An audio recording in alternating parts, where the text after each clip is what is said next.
দেখো গাইস, আমাদের কাঁঠাল ছাড়ানো হচ্ছে। কেমন করে ছাড়াচ্ছে, আর ছাড়াচ্ছেন আমাদের মিস ময়না পাখি।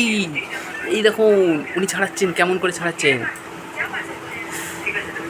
কটা কাঁঠাল হয়েছে? 1 2 3 4 5 6 7 8, অনেক বলিস সালা, অনেক বলেন। আর এইখানেই আমাদের মুন্নি দাস, আমাদের মুন্নিবাবু। উনি কিনা এই যে কাঁঠাল খাচ্ছেন, কাঁঠালের বিছা হাতে নিয়ে বসে আছে। ও লুকিয়ে লুকিয়ে ফেলছে, কমসে কম একটা দুটো খেতে খেতে 5টা খেয়ে নিচ্ছে। কি গো ভাই, আবার হাত দে। বেটাকে ধর, বেটাকে ধর। মারটা দিব। এ লুকিয়ে লুকিয়ে বেশ খাচ্ছে। এই কি গো এটা, চামুন্ডার হার নাকি না কাঁটা? যা মুড়ির সাথে দেবো, যা হাত দিয়ে। এ আটা লাগবে, আটা লাগবে। কুচু ওটা রেখে দে, রেখে দে, আটা লাগবে ওটা। হাত দে। কেউ ভাই কাঁঠাল খাবে?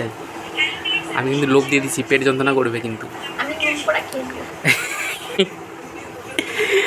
আমাকে না দিয়ে খেলে তো পেট যন্ত্রণা করবে কিন্তু খুব।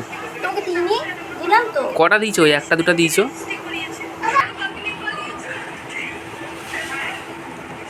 কেমন, ভালো মিষ্টি? তাকিয়ে বলো, এটা ভালো করে তুলে ধরো দেখি কেমন করে দেখতে লাগছে সবটা।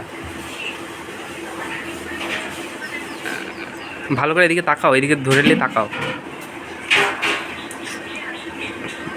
খুব সুন্দর। পুরো খাওয়ালে খাজা না, খাজা কাঁঠাল বলে এটাকে? ও, তাহলে গজা কাকে বলে? বোঝা যেগুলো শাঁস দিয়ে কেটে কেটে খেতে হয়। ও, এবার আমি হাত দিয়ে নিয়ে নিচ্ছি। খাও ভাই, তোমাদের পেট যন্ত্রণা করুক। কাঁচা কাঁঠালে পেট যন্ত্রণা করে না, মুড়ির সাথে খেতে হবে, দুধ আর মুড়ি। দুধ দিয়ে মুড়ি দিয়ে খেতে হবে? ও, কাঁঠাল ভালো লাগবে তাহলে। হালকা করে চিনি বা বাতাসা দিয়ে দিতে হবে। ও, চিনি আর বাতাসা। একটু স্বাদটা আসে মিষ্টি। হুম, তাহলে গ্যাসটা কী করে হবে? কেন গ্যাস আর আমাদের সিলিন্ডারে ভরে দেবো। বাহ, ভালো ভালো, খাও খাও।